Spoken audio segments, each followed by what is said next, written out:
à la médiathèque de l'Institut français de Yaoundé. Je vis, j'apprends et je transmets. Qu'il en soit de même pour votre génération. La phrase n'est pas de moi, elle est de Raoul Tokwe, l'auteur de l'ouvrage des Panda Boys, l'incarnation de l'audace. Ouvrage publié par les éditions du Chabel et dont nous avons le privilège, l'honneur d'être les premiers invités à découvrir le contenu à travers la dédicace qui démarre ici et maintenant. Sa présentation diapositive. Synchronisé avec, voilà, avec mon assistant. Alors, ceci, habituellement, quand j'ai commencé à fréquenter les bibliothèques à Douala, parce que je suis natif de là-bas, j'étais abonné ça s'appelait Centre culturel français à l'époque. Et moi, je partais de Bépanda, mon quartier natal, et je marchais pour venir à Douala, à pied. Et ce que mes parents, mes frères ne savaient pas, c'est que j'avais acheté moi-même ma carte d'abonné. J'étais élève. Et quand je lisais, habituellement, quand on ouvre des ouvrages, vous allez voir, quand il y a, pardonnez-moi, revenez un peu à... Voilà. Donc, habituellement, quand il y a une pensée, on a l'habitude de voir des auteurs étrangers. Des auteurs étrangers qui laissent une pensée, ce qui n'est pas mauvais en soi. Et comme mon livre parle de moi, j'ai réfléchi et je me suis dit, si je venais à quitter ce monde aujourd'hui, quel est l'épitaphe qui serait affiché sur ma sépulture?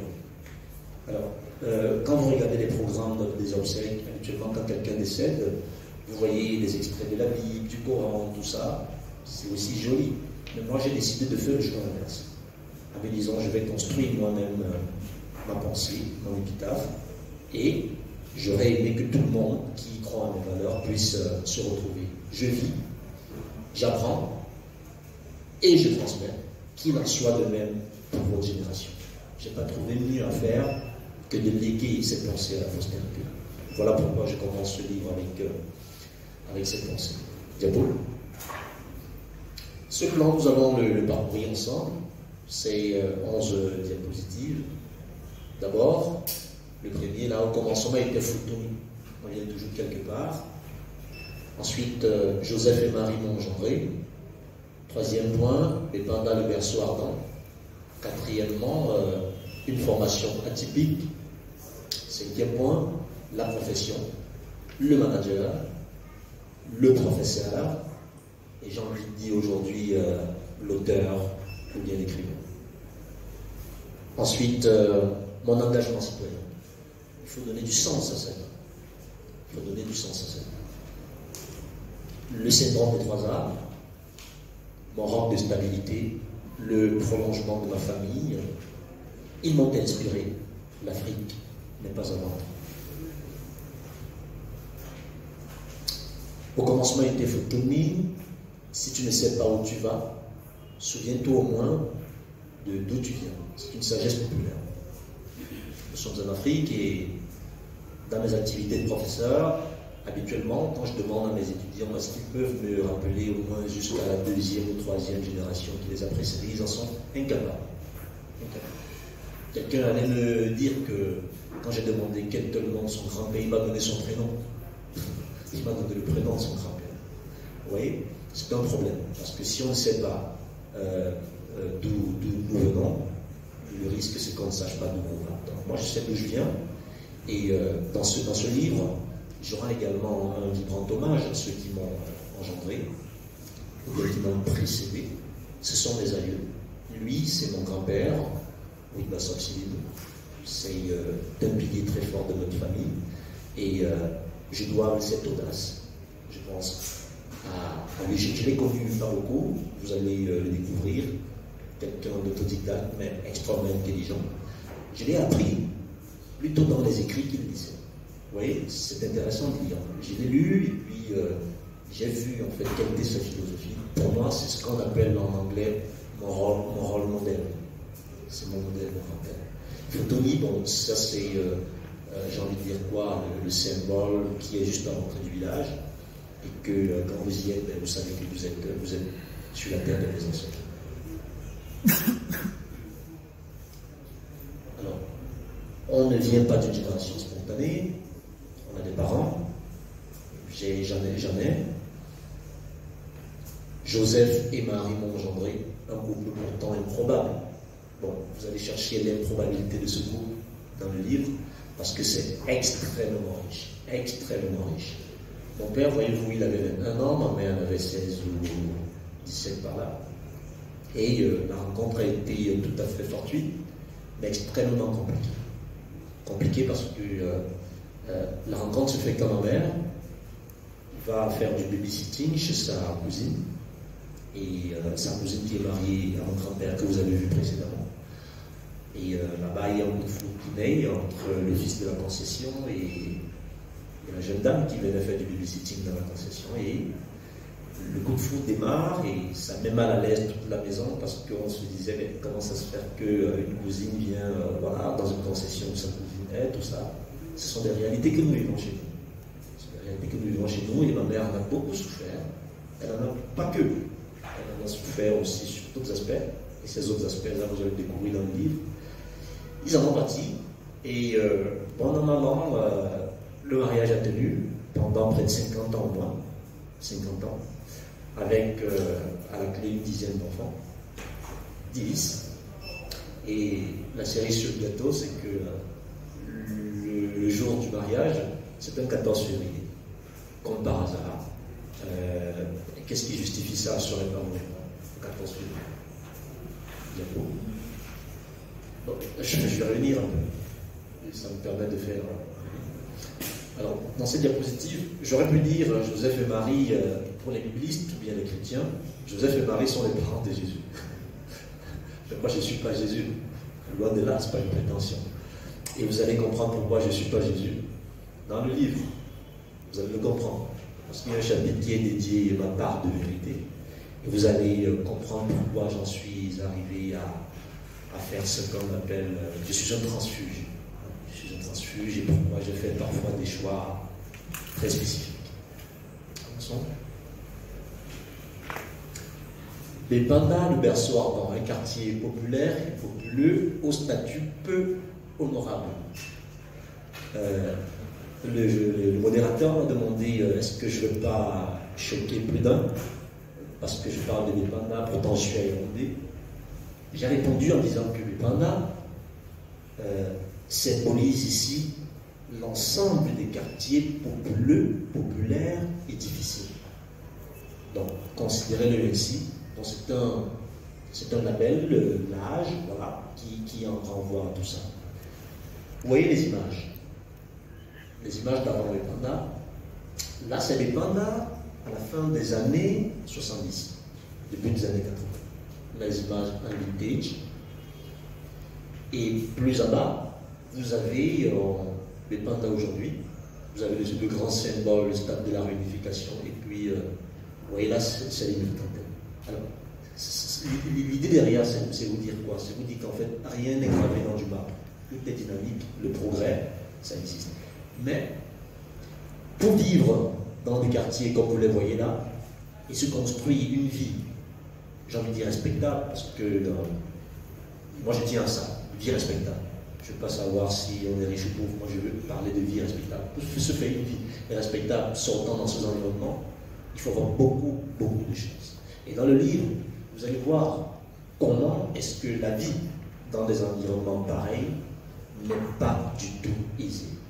C'est la survie, c'est la survie, c'est la jungle, c'est la loi du hop-high. Vous connaissez le hop-high, peut-être ceux des générations récentes ne vont pas savoir, mais le hop-high, le CCA, c'est ça qui prévaut ici. Donc il faut être très fort en même temps. Il faut vraiment faire preuve d'audace pour survivre dans un environnement comme celui-là. Bon, aujourd'hui, le progrès a fait que les pandas connaissent ces joyaux architecturaux, c'est à mettre en notre actif pour les pouvoirs publics et c'est tant mieux. Mais la réalité aujourd'hui, c'est que les pandas restent encore aujourd'hui un quartier extrêmement difficile. Extrêmement difficile. Et c'est pour cela, d'ailleurs, que quand j'ai choisi d'écrire, c'est pour interpeller aussi les pouvoirs publics en disant il y a du boulot là-bas, il ne faut pas oublier les personnes voilà, qui ressortent de ces milieux-là. Je peux avancer. Une formation atypique, peu produit des grandes écoles spécialisées. Vous voyez, moi je l'ai dit, de Bibanda, et pour ceux qui ont une petite idée de comment le système éducatif est organisé, ce sont des privilégiés qui rentrent dans les grandes écoles. Les grandes écoles, c'est les privilégiés. Mais moi, j'en suis pas un. J'en suis pas un. Je suis issu de couches populaires, famille éminemment modeste. Mais comment j'arrive à parvenir à faire des grandes écoles? Évidemment, vous voyez à partir d'ici la formation d'enseignement supérieur, mais demandez-vous d'où je viens avant. Et le journaliste ou bien l'éditeur le rappelait fort à propos. À la CIL, moi j'ai des problèmes oculaires, je suis myope, et j'ai dû redoubler la CIL. J'étais dernier de la classe. Dernier de la classe avec 3 sur 20, 3,1 sur 20, mais je montre ça à mes enfants tout le temps. Et pour mon père, j'étais le plus cancré de ses fils. Ben, parce qu'il ne comprenait pas comment j'arrive à pouvoir être le bon dernier sur 78 élèves. Il ne comprenait pas. Donc pour lui, j'aurais pu arrêter les études à ce niveau. Mais seulement, quand on redouble la classe, on m'avait dit, ah tiens, il va certainement être le premier. Mais non, sauf que quand j'arrive, je passe pour le CP, on me repêche plutôt. Vous voyez, quelqu'un qui redouble la classe et on le repêche. Je ne sais pas si cette mention encore existe dans notre système scolaire. Bon, moi qui suis pour moi, je n'ai jamais ça. Hein? Mais on m'a repêché pour que j'aille au CP. J'ai fait mon petit bonhomme de chemin. Je suis rentré au collège à l'époque, c'était le CES. De Bibanda, deuxième promotion, mais je passe brillamment le concours d'entrée en 6e. Mais sauf que pour mon père, je suis le tocard qui devient en fait le cheval de base, parce que je suis le seul de ses fils qui a réussi le concours pour entrer dans un établissement public. Oui. Alors que les autres qui n'avaient jamais été derniers de la classe n'avaient pas réussi cet exploit. Et puis un scolaire, un secondaire plutôt bien, mais avant de venir sur cette diapositive, primaire, comme je vous l'ai expliqué, un secondaire, mais un secondaire très particulier aussi, parce que habituellement, on dit les derniers seront les premiers. Et on va évoluer dans la suite de la présentation. Vous allez voir comment j'ai fait pour devenir premier, sur des effectifs pléthoriques. Et là, je n'ai plus presque dégringolé, je ne me suis jamais presque plus éloigné de ces positions. Voyez-vous, j'ai fait preuve d'audace, parce que justement il fallait servir à ceux-là qui pensaient que tout est fini, et que rien n'est fini tant que ce n'était pas fini. Donc ici c'est les études d'enseignement supérieur, au Cameroun d'abord, oui au Cameroun, et puis c'est l'UIT, c'est l'ENSET, prof de sciences de gestion, et puis c'est l'ESSEC comme manager, diplômé bien sûr, et après, c'est la France, avec des formations très très spécialisées. D'abord, dans le marketing pharmaceutique. Ensuite, Centrale Lille, management des projets. Et puis, l'Institut français du pétrole, management des produits pétroliers, et près le NAM, pour les questions liées au développement durable et à la responsabilité sociale des entreprises. Donc, voilà ce parcours, excusez du peu, si modeste, que j'ai essayé d'accomplir jusqu'ici, et je le considère toujours comme étant un écolier de la vie, parce que quand on vit, la vie ne cessera jamais de vous enseigner. Donc moi je continue d'étudier, je ne sais pas si je vais m'arrêter un jour, mais je continue. Je continue. Puis l'école, puis bon, il y a la profession, il faut vivre de son métier. J'ai ceci de particulier dans ma vie que je gagne ma croûte, heureusement pour moi, à partir de ce que j'ai appris à faire à l'école. Je ne sais pas ce qu'il en est pour vous, mais moi c'est un peu ça. Donc je gagne ma croûte à partir de ce que j'ai appris à l'école. Je pense que c'est un privilège. Le manager d'abord, donc 15 ans de pratique professionnelle, dans des secteurs très variés. D'abord la finance, microfinance. Bon, elles sont défaites aujourd'hui, hein, les deux premières là. Et puis dans l'industrie, dans le négoce ici. Négoce. Et puis dans la plasturgie, l'industrie plastique, l'industrie pharmaceutique. Sauf que entre l'industrie pharmaceutique et Adèle aujourd'hui que je dirige, il y a 2 autres belles aventures que je vous invite à découvrir comme entrepreneur. Et puis, la flèche rouge, moi je ne m'arrête jamais. Je continue, comme je vous l'ai dit. Je vis, j'apprends et je transmets. Donc je ne sais pas où je vais m'arrêter, mais je continue. Je continue mon petit moment de chemin. Oui, le prof. La profession de prof, enseignant, j'ai envie de dire qu'elle est venue presque à moi. Et vous allez voir pourquoi. Elle est venue à moi et j'étais focus sur le business et l'entreprise, mais elle est venue à moi. C'était un peu comme une vocation. Je n'ai pas pu m'en défaire. Et aujourd'hui, je participe à mon modeste niveau à former la jeunesse. Là, ce sont des étudiants gradués, quelques-uns d'ailleurs, parce que d'autres sont à l'étranger, dans ces écoles où j'interviens, et ça me permet de rendre aussi un hommage mérité à ces écoles de commerce qui se créent et qui contribuent à la formation des jeunes Africains et du Cameroun en particulier. Donc je suis là dans 5. Et puis un petit mot sur l'enseignement, c'est que justement, on associe de très fort, je ne sais pas pour le public, ceux qui pratiquent ce métier, ceux qui le ressentent, mais moi je ressens quelque chose d'humain. Cette profession m'a humanisé. Humanisé parce que mes étudiants, si quelques-uns sont là, ils vont vous dire que en fait, moi je les enseigne, moi je l'aide de vélo.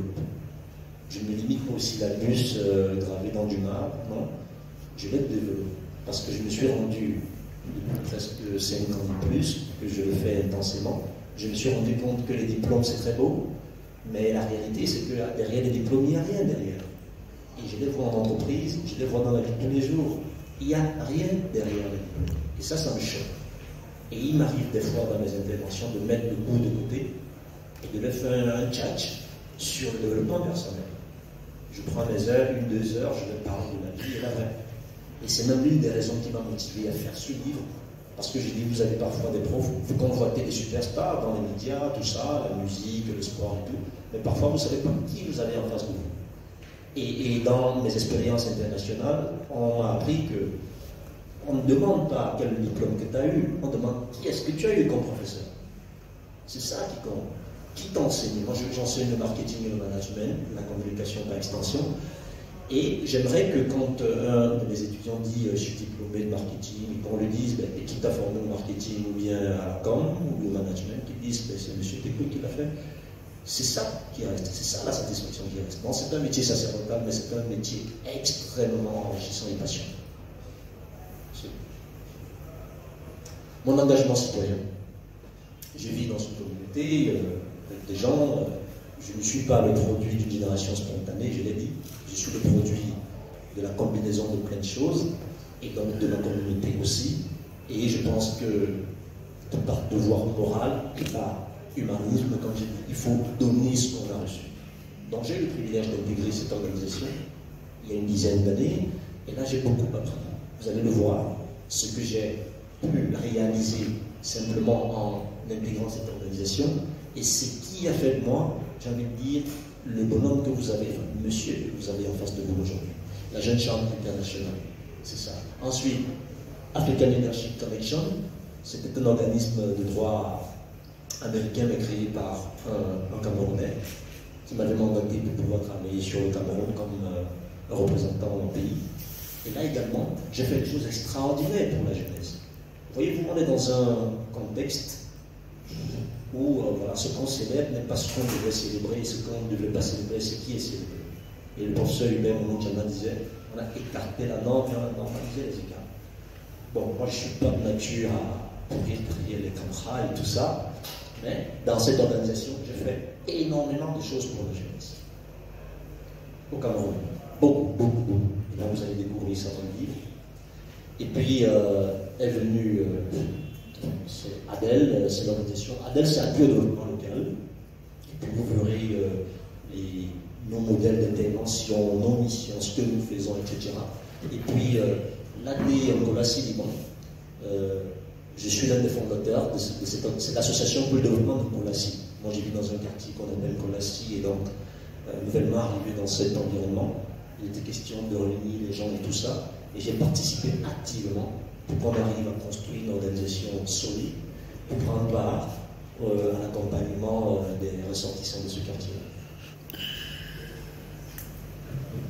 Alors, le syndrome des 3 A, ces souffrances qui nous rendent plus forts.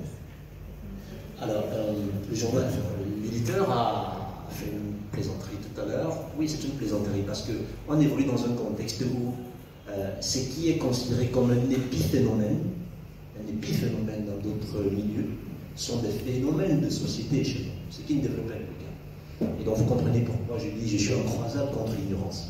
Parce qu'il faut qu'on déconstruise les mentalités. Les gens sont encore dans l'idée où voilà, il y a une différence raciale. Ça c'est pour ceux qui ont, comme j'aime dit, des esprits peu pénétrants. Les races, ça n'existe pas. Ce sont des questions de phénotype. Voilà, qui se déclinent. Ça ne demande même pas votre avis pour se décliner. Et donc mon phénotype, parfois, m'a posé de soucis dans mon milieu professionnel. Ou, quand j'étais plus jeune, j'étais sensible à ça. Parce qu'on ne comprenait pas pourquoi on va vous balancer un vocabulaire comme ci ou comme ça. Mais à force de grandir, j'ai compris que en fait, c'est pas la faute de ces personnes-là. Elles ne savent pas. Et donc dans ce livre, j'explique scientifiquement, parce que l'éditeur vous l'a dit, j'ai rédigé ce livre, j'ai fait 3 années de recherche appliquée pour le faire. 3 années de recherche appliquée. Donc une personne qui a une biographie sur vous-même, vous pouvez mettre autant de temps. Oui, j'ai préféré le faire. Pourquoi? Parce que les thèmes qui sont développés ont un aspect très scientifique. Donc quand on parle scientifique, c'est ce qui se rapproche le plus de la vérité. Ok? Et donc j'ai traité le phénomène de l'albinisme, ce qu'un organisme canadien appelle l'amélanisme aujourd'hui, et vous comprendrez pourquoi on est arrivé à ce concept-là. J'ai parlé de l'Alzheimer. L'Alzheimer, pourquoi? Parce que mes parents, mon père il n'est plus là, ça fait presque 8 ans là, et il en est mort, et les gens ne comprenaient pas. C'est ma jugeote et j'ai envie de dire mon ouverture d'esprit qui m'a permis de comprendre que en fait, ce qu'il développait comme symptôme s'appelle l'Alzheimer. Et vous allez voir pourquoi je suis arrivé là, parce que avant qu'il me décède, mon père aurait pu le décéder plus tôt. Voyez-vous, dans votre vie de tous les jours, vous voyez dans des quartiers où des personnes parfois âgées s'asseyent devant des vérandas des maisons et on dit qu'ils sortent de la viande de nuit, ou bien qu'ils ont voyagé dans une boîte et tout ça. Mais c'est pas ça. On ne voyage pas dans des boîtes d'allumettes ou bien dans des boîtes de sardines. Non. La réalité, c'est que ce sont ces personnes qui sont malades, qui sont affaiblies mentalement et qui ont perdu le chemin. Donc mon père a perdu son chemin. Il est parti, il n'est plus revenu. Et on l'a cherché toute une journée. Et quand on l'a trouvé, voilà, il était presque en babouche, presque dénudé, des choses comme ça. C'est des choses que mes frères et moi on a vécues. Vous voyez? Parce que les gens ne connaissent pas ce que c'était l'Alzheimer. Et là-dedans, je fais carrément, je me suis transformé. J'ai utilisé mes connaissances sommaires dans le monde de la médecine et de la pharmacie pour essayer d'expliquer cela. Pourquoi on arrive là? Il faut que les gens apprennent des choses. Et mieux on apprend des choses, mieux on sait des choses, mieux ça nous permet d'anticiper sur certaines catastrophes. Et puis, l'autisme. L'autisme, ça aussi c'est très mal connu, l'autisme. C'est très mal connu. Et j'ai dans le livre 4 des miens qui souffrent de l'autisme. Et j'ai envie de vous dire, c'est qu'ils souffrent comme martyrs. Et heureusement que pour des personnes qui sont un peu éclairées, on arrive tant bien que mal à pouvoir les mettre dans le bon sens, leur donner une chance de pouvoir s'insérer. J'étais en France, j'ai vu comment ça se passe. J'étais en Afrique de l'Ouest, j'ai vu et partout, j'ai très bien compris eh bien, ce que ces personnes, l'autisme, ça ne donne pas des rendez-vous pour être autiste, que non. Et vous comprendrez comment on fait pour en arriver là et comment est-ce qu'on peut composer socialement avec les personnes qui sont atteintes de cette pathologie. Eh bien, ce que je fais jusqu'ici ne résulte pas de mes efforts personnels. Je ne vis pas seul. J'ai une épouse, charmante d'ailleurs, qui m'accompagne dans tous mes combats. Dans tous mes combats, la preuve, c'est qu'elle est là, elle est très discrète, elle ne se fait pas ressentir, mais elle est là chaque fois, dans des moments difficiles et des bons moments. Et heureusement pour moi, la nature nous a graciés. Nous avons des gamins qui font notre fierté et pour nous construisons notre petite vie voilà, autour de cet écosystème. Alors, le prolongement de ma famille. Il y a des personnes dans la vie, dans l'amitié, tutoient la fraternité en mieux. Ça, c'est l'une de mes citations aussi. Alors, pourquoi je le dis? Parce que la fraternité ne se limite pas seulement pour les enfants issus des mêmes parents. La fraternité, moi j'étais dans une organisation qui servir l'humanité constitue l'œuvre la plus noble d'une vie. Ça, vous avez dû le lire quand j'étais à la jeune chambre. Et donc pour moi, je ne ferme pas. Mon métier et ma vision, mes valeurs ne me ferment pas à me concentrer uniquement sur l'événement. Il y a des gens, Narcisse Tchétchéi n'est pas là, il est ingénieur télécom, c'est mon ami d'enfance. On a fait nos 400 coups ensemble. Serge Camille aussi, il est à Douala, c'est un entrepreneur dans le shopping. On a fait les bancs ensemble, surtout le secondaire. Et puis le Rancam Dami, les techniciens dans l'électricité. Donc pour moi, je pense que quand t'es petit, on disait ça c'est mon ami intime. Moi j'en ai pas des tonnes, j'ai beaucoup de relations certes, mais les amis, j'en ai pas des tonnes.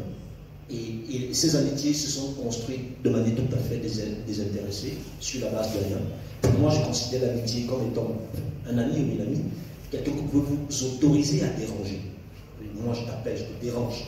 Il rigole, il te faut le déranger, et puis voilà, vous buvez un verre ensemble. Pour moi, c'est ça l'amitié. Le reste, non. Moi, je ne compte pas des personnes pour X ou Y. Je ne fais pas des relations pour des raisons alimentaires, je ne fais pas ça. Moi, je m'intéresse à des personnes avec qui on peut partager quelque chose de plus que voilà, le matériel. Et puis les autres, comme j'ai dit, c'est des relations tout à fait courtoises, cordiales et tout ça.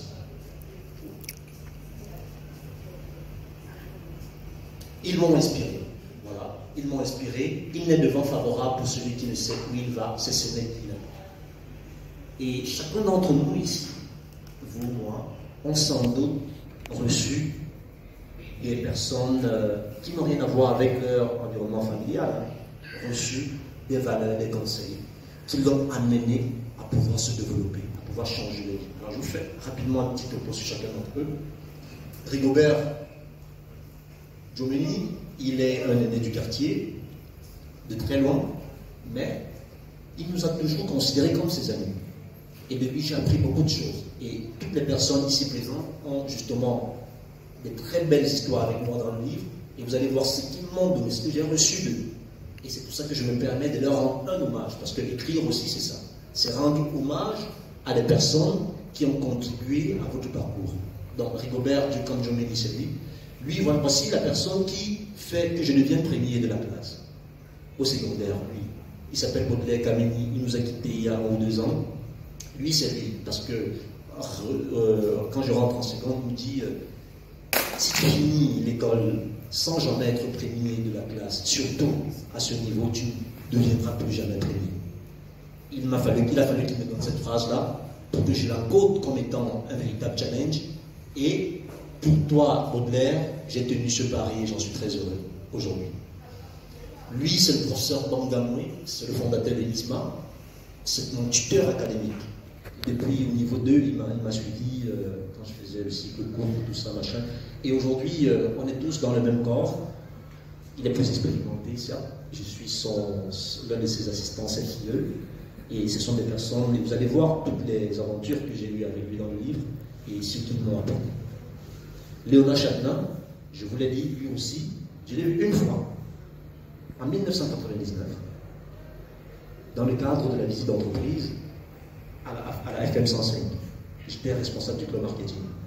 Et vous savez, la 30e fois, je l'ai revu il y a quelques semaines seulement. Mais il a signé cette préface sans qu'on ne se voit. Il a signé cette préface, je lui ai envoyé les documents qu'il a fait, et je l'ai revu simplement la semaine dernière pour lui remettre son exemplaire. Mais ça n'a pas empêché qu'Elio ait un grand impact sur ma personne aujourd'hui. Et j'en suis très heureux. Et vous verrez donc justement l'anecdote que j'ai avec lui. Ici, c'est pas très bien clair, c'est M. Nemaleu Mérimé. C'est lui qui me met le pied à l'étrier dans l'industrie, quand je suis encore au secondaire. C'était un entrepreneur dans l'agro-industrie, il construit des machines mécaniques, et il a eu la bonté de m'accueillir comme stagiaire. J'étais au secondaire, et les produits des machines m'ont toujours fasciné aujourd'hui. Et vous verrez donc l'aventure que j'ai eue avec lui. Et ici, c'est l'un de mes maîtres à penser, que j'ai découvert il y a 10 ans, M. Jean-Paul Poudana, je pense que beaucoup d'entre vous le connaissent. C'est l'un de mes maîtres à penser, et c'est lui qui a fait émerger en moi la personne critique et la personne dévouée pour le continent aujourd'hui. Enfin, notre Afrique, l'Afrique, ma petite expérience de voyage m'a permis de comprendre une chose. C'est que l'Afrique possède tout, mais ne contrôle rien. Je répète, l'Afrique possède tout, mais ne contrôle rien. Ailleurs, il contrôle tout, mais ne possède rien. Merci de l'applaudir plus fort, s'il vous plaît.